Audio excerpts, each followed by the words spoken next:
Hey, hey, hey, how you doing? It's your buddy, your bald-headed buddy, Jesse Wayne Taylor, and I'm back again to do a little bit more Bible reading. I hope you guys are having an awesome day. I've had a pretty good one myself, and I'm looking forward to busting back into that scripture. If you ain't got your Bible, go ahead and grab that thing, get it out. Hopefully you got a crew of your family around and y'all got it pulled up on YouTube or you got it pulled up on a podcast streaming service. If you don't have any family around, it's just you, that's okay. You can hit that share button, send this thing to them. Let's all read the Bible together. Let's do it as a joint effort. Let's all do our best to try to get to know the Lord better, and I think this is a big part of it. I am not going to talk any longer, except fun fact. Got myself a new mic set up over here. Y'all let me know what you think in the comments, if it sounds better than the last two videos or if it sounds worse. Really hoping that it sounds better, but we shall see. Y'all let me know. Also, while you're in the comment section, why don't you just let me know who you are and where you're from, and if you have ever read the Bible all the way through or not. Let me know. All right, let's do this thing. Genesis chapter 9. Then God blessed Noah and his sons. God's covenant with Noah. Verse 1. Then God blessed Noah and his sons, saying to them, be fruitful and increase in number and fill the earth. The fear and dread of you will fall on all the sky. I jumped. The fear and dread of you will fall all... Goodness gracious. I might be struggling tonight, y'all. The fear and dread of you will fall on all the beasts of the earth and on all the birds in the sky, on every creature that moves along the ground and on all the fish in the sea. They are given into your hands. Everything that lives and moves about will be food for you, just as I gave you the green plants. And I'll give you everything. But you must not eat meat that has its lifeblood still in it. And for your lifeblood, I will surely demand an accounting. I will demand an accounting from every animal, and for each human being too. I will demand an accounting for the life of another human being. Whoever sheds human blood, by humans shall their blood be shed.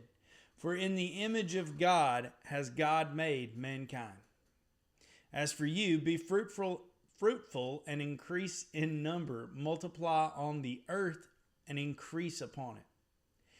Then God said to Noah and to his sons with him, I now establish my covenant with you and with your descendants after you, and with every living creature that was with you, the birds, the livestock, and all the wild animals, all those that came out of the ark with you, every living creature on earth. I establish my covenant with you. Never again will all life be destroyed by the waters of a flood. Never again will there be a flood to destroy the earth. And God said, this is the sign of the covenant I am making between me and you and every living creature with you. A covenant for all generations to come. I have set my rainbow in the clouds, and it will be the sign of the covenant between me and the earth. Whenever I bring clouds over the earth and the rainbow appears in its clouds, I will remember my covenant between me and you and all living creatures of every kind. Never again will the waters become a flood to destroy all life. Whenever the rainbow appears in the clouds, I will see it and remember the everlasting covenant between God and all living creatures of every kind on the earth. So God said to Noah, this is the sign of the covenant I have established between me and all life on the earth. The sons of Noah who came out of the ark were Shem, Ham, and Japheth. Ham was the father of Canaan. These were the three sons of Noah, and from them came the people who were scattered over the whole earth. Noah, a man of the soil, proceeded to plant a vineyard When he drank some of its wine, he became drunk and lay uncovered inside his tent. Ham, the father of Canaan, saw his father naked and told his two brothers outside. But Shem and Japheth took a garment and laid it across their shoulders. Then they walked in backward and covered their father's naked body. Their faces were turned the other way so they would not see their father naked. When Noah awoke from his wine and found out what his youngest son had done to him, he said, "Cursed be Canaan. The lowest of slaves will he be to his brothers." He also said, "Praise be to the Lord, the God of Shem. May Canaan be the slave of Shem. May God extend Japheth's territory. May Japheth live in the tents of Shem, and may Canaan be the slave of Japheth." After the flood, Noah lived 350 years. Noah lived a total of 950 years, and then he died. Genesis chapter 10, the Table of Nations. This is the account of Shem, Ham, and Japheth, Noah's sons, who themselves had sons after the flood. The Japhethites. The sons of Japheth: Gomer, Magog, Madai, Javan, Tubal, Meshech, and Tiras. The sons of Gomer: Ashkenaz, Rippath, and Togarmah. Ashkenaz, Rippath, and Togarmah. The sons of Javan: Elisha, Tarshish, the Kitties, and the Rodanites. From these, the maritime people spread out into their territories by their clans within their nations, each with its own language. The Hamites, the sons of Ham: Cush, Egypt, Put, and Canaan. The sons of Cush: Seba, Havilah, Sabta, Ramah, and Sabteka. The sons of Ramah: Sheba and Dedan. Cush was the father of Nimrod, who became a mighty warrior on the earth. He was a mighty hunter before the Lord. That is why it is said, like Nimrod, a mighty hunter before the Lord. The first centers of his kingdom were Babylon, Uruk, Akkad, and Calneh in Shinar.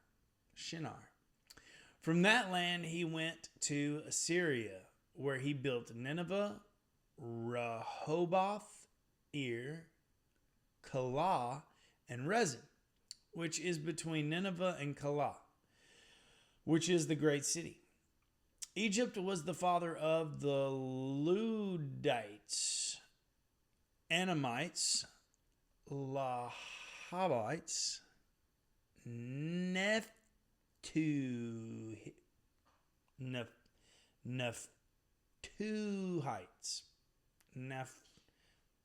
Naphtuhites, Pathrusites, Kazluhites, from whom the Palestines came, and Caphtorites.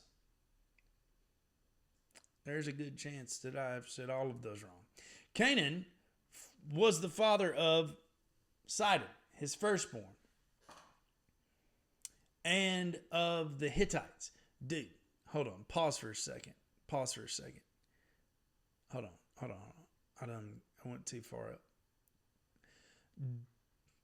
All right. So when I said the Kittites is what I should have said.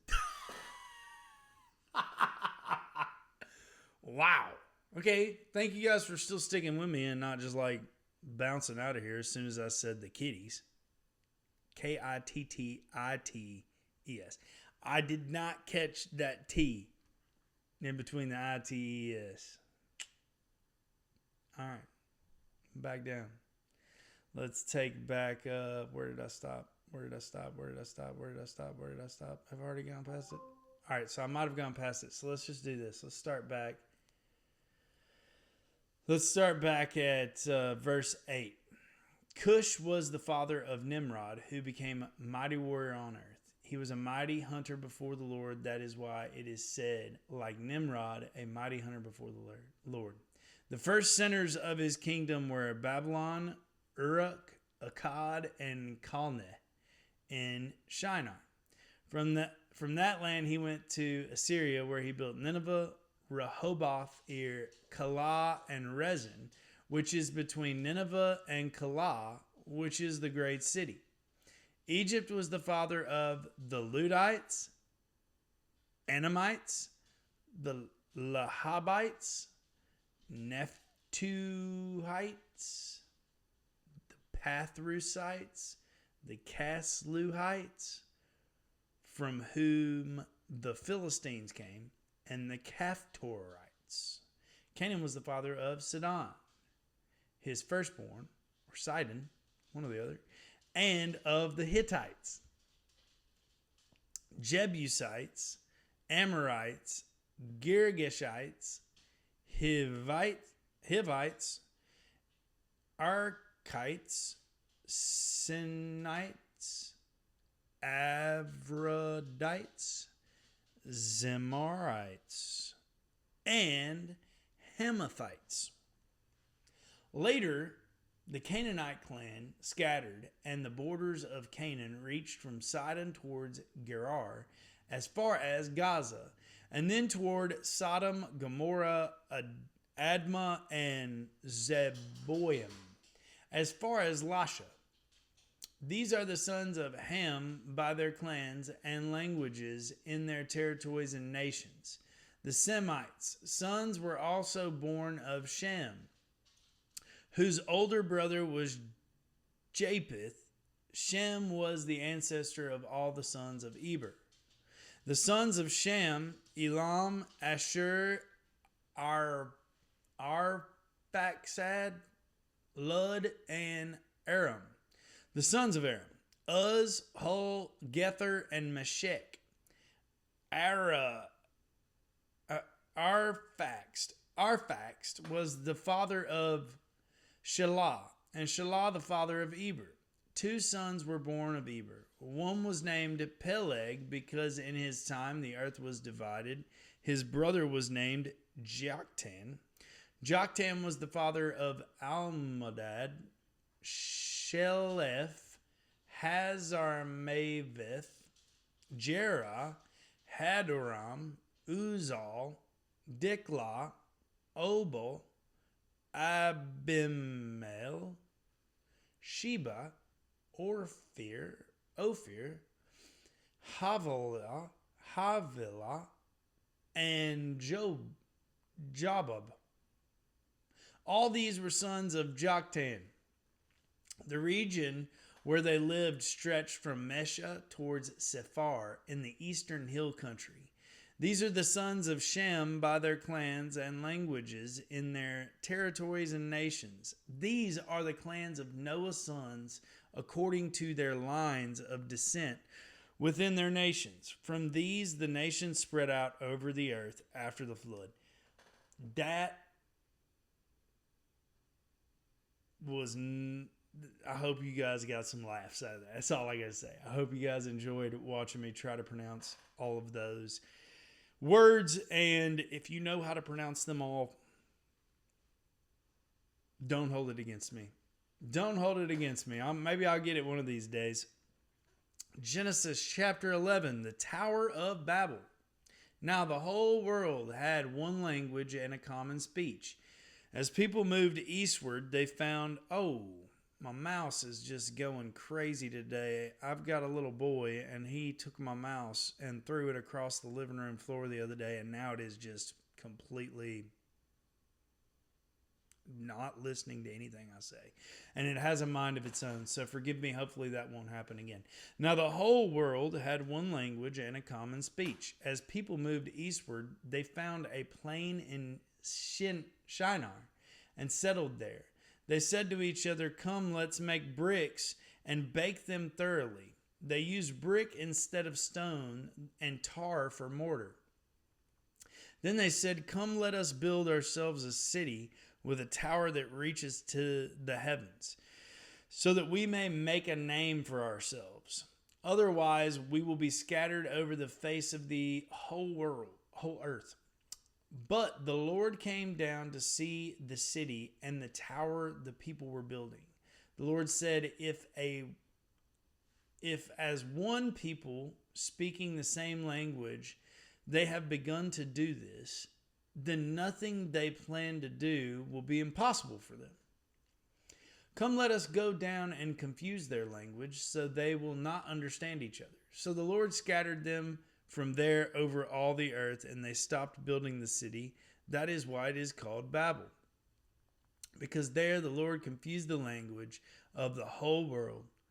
From there the Lord scattered them over the face of the whole earth. I wonder if that has any connection to someone saying that you just keep babbling on and on. You know, I wonder if it comes from that. Maybe not. Maybe not. From Shem to Abraham.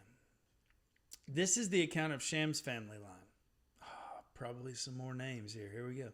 2 years after the flood, when Shem was 100 years old, he became the father of Arphaxad. And after he became the father of Arphaxad, Shem lived 500 years and had other sons and daughters. When Arphaxad had lived 35 years, he became the father of Shelah. And after he became the father of Shelah, Arphaxad,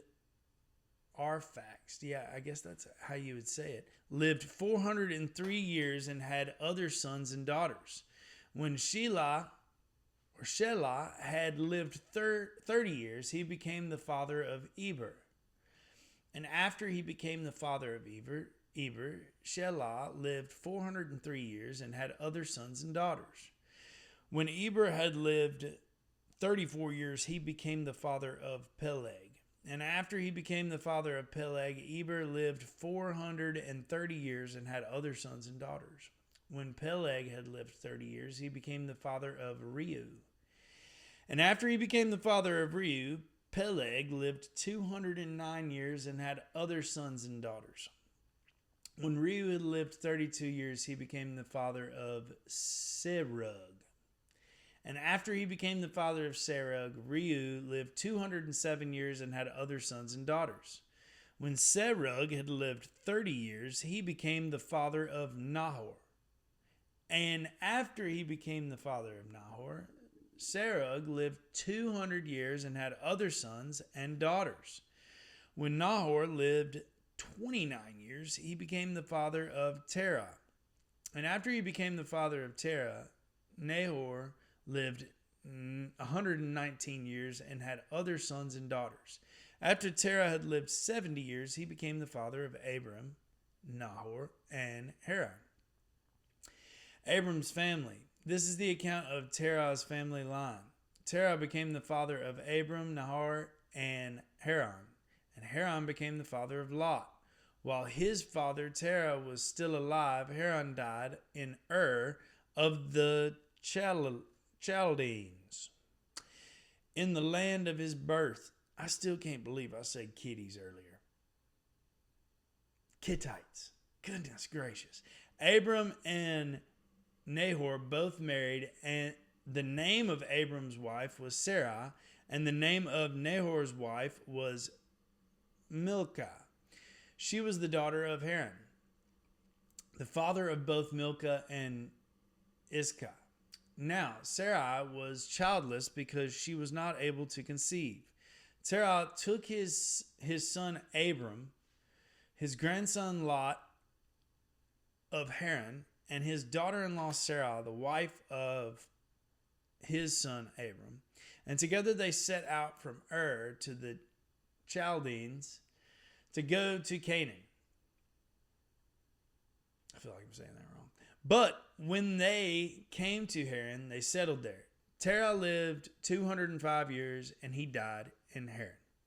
So for those of you who can say these words right, if you want to help me, you can make a YouTube video on how to say them all properly and tag me in that thing. Because I'll get them right. All right, 9, 10, 11, 12. This is the last one right here. Last one. Genesis chapter 12. Also, I want to say something else. Every time I say one of these words that I don't know how to say, I feel like I'm Dory trying to like say words. You know, from Finding Nemo, I just like every time I do it, I'm seeing Dory trying to say words. Goodness gracious. Genesis chapter 12, the call of Abram. The Lord had said to Abram, "Go from your country, your people, and your father's household to the land I will show you. I will make you into a great nation, and I will bless you. I will make your name great, and you will be a blessing. I will bless those who bless you, and whoever curses you, I will curse. And all peoples on earth will be blessed through you." So Abram went as the Lord had told him, and Lot went with him. Abram was 75 years old when he set out from Haran. He took his wife Sarai, his nephew Lot, all the possessions they had accumulated, and the people they had acquired in Haran, and they set out for the land of Canaan, and they arrived there. Abram traveled through the land as far as the site of the great tree of Moreh at Shechem. At that time, the Canaanites were in the land. The Lord appeared to Abram and said, "To your offspring I will give this land." So he built an altar there to the Lord who had appeared to him. From there he went on toward the hills east of Bethel and pitched his tent. From Bethel on the west and Ai on the east. I don't think that's talking about Ai like we know Ai today, but yep. There he built an altar to the Lord and called on the name of the Lord. Then Abram set out and continued toward Negev. Abram in Egypt. Now, there was a famine in the land, and Abram went down to Egypt to live there for a while because the famine was severe. As he was about to enter Egypt, he said to his wife Sarah, "I know what a beautiful woman you are. When the Egyptians see you, they will say, 'This is his wife.' Then they will kill me, but will let you live. Say you are my sister, so that I will be treated well for your sake, and my life will be spared because of you." When Abram came to Egypt, the Egyptians saw that Sarah was a very beautiful woman. And when Pharaoh's officials saw her, they praised her to Pharaoh, and she was taken into his palace. He treated Abram well for her sake, and he treated Abram well for her sake, and Abram acquired sheep and cattle, male and female donkeys, male and female servants, and camels. Wow. But the Lord inflicted serious diseases on Pharaoh and his household because of Abram's wife Sarah. So Pharaoh summoned Abram. "What have you done to me?" he said. "Why didn't you tell me she was your wife? Why did you say she is my sister, so that I took her to be my wife? Now then, here is your wife. Take her and go." Then Pharaoh gave orders about Abram to his men, and they sent him on his way with his wife and everything that they had. Boom. We'll pick back up there tomorrow. Crew, thanks for hanging with me once again. That was a pretty interesting 4 chapters. Like, story, family history. Story, family history.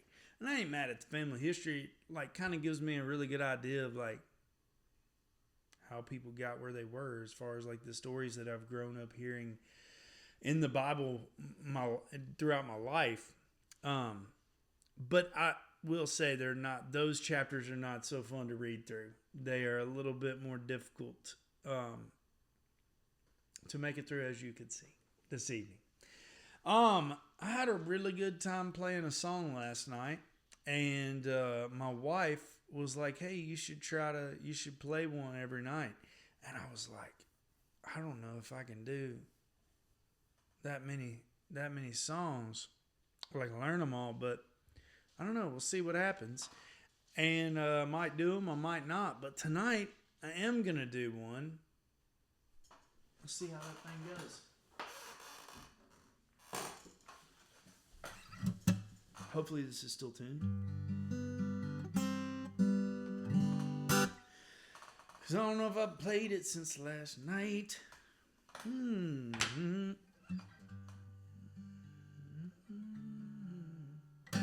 Yeah, let's just keep it there. Standard. God is so good, like I have said before, and I keep on saying it and keep on believing that. And I think that no matter where we go in life, the best thing that we can do is constantly be looking to the Lord and asking for His direction, rather than just going our direction, the direction that we feel is the best direction. Because a lot of times, honestly, if I'm being straight up with you, whenever I'm thinking like going on my direction, it's definitely a more selfish direction than the direction that I feel like the Lord is calling me to go. And so after hearing this story, I'm really looking forward. This last one in chapter 12, I'm looking forward to reading the next couple of chapters, because I kind of know what's going to happen. And I'm looking forward to hearing that story again. But hearing this one at the end of chapter 12, it just reminded me that I could see that Abram was taking his own way, what he felt like was best. And like ultimately, like his way was like, I think a lot of people can sympathize with what, like he was just trying to not die, essentially, right? Like he thought, if I don't do this, they're going to kill me. So he was just trying to survive and stay alive. And so I can see where he ended up there. Do I know if I think I'd rather got shot than give up my wife, to be honest with you. So I don't think I would have probably done that, but I can see how he made his way to that conclusion of like, this is the best thing. But what I did notice is that he didn't stop and say, God, here's this problem that I have, that I'm facing. I don't know the best way to handle it. Can you show me the way to handle it? Because I can guarantee you, man, if he took the time to do that, he probably wouldn't have ended up in the situation that he did.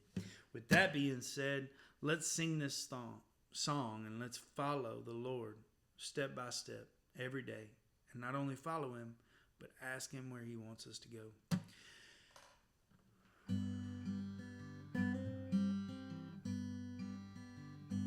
Oh God, you are my God, and I will ever praise you. Oh God, you are my God, and I will ever praise you. I will seek you in the morning, and I will learn to walk in your way, and step by step you'll lead me, and I will follow you all of my days. Sing it with me. Oh God, you are my God, and I will ever praise you. Oh God, you are my God, and I will ever praise you. I will seek you in the morning, and I will learn to walk in your ways, and step by step you'll lead me, and I will follow you all of my days, and I will follow you all of my days, and I will follow follow you all of my days, and step by step you lead me, and I will follow you all of my days, and I will follow you all of my days, and I will follow you all of my days, and step by step you lead me, and I will follow you all of my days.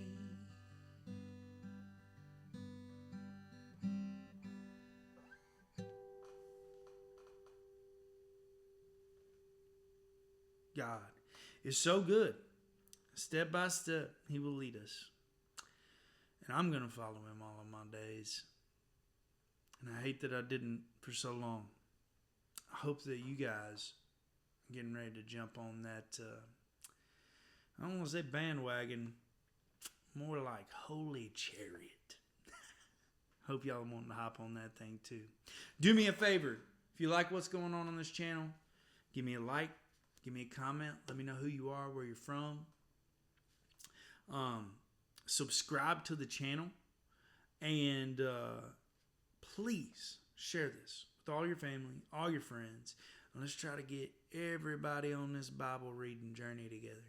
And if you don't want to share mine because you don't like listening to me, well, that's okay. I ain't going to hold it against you. Go share the YouVersion Bible app with them or something. Just share the word. Share the truth. Hey. Love y'all. Hope you have a great night. Thanks for tuning in. We'll see you tomorrow. Peace.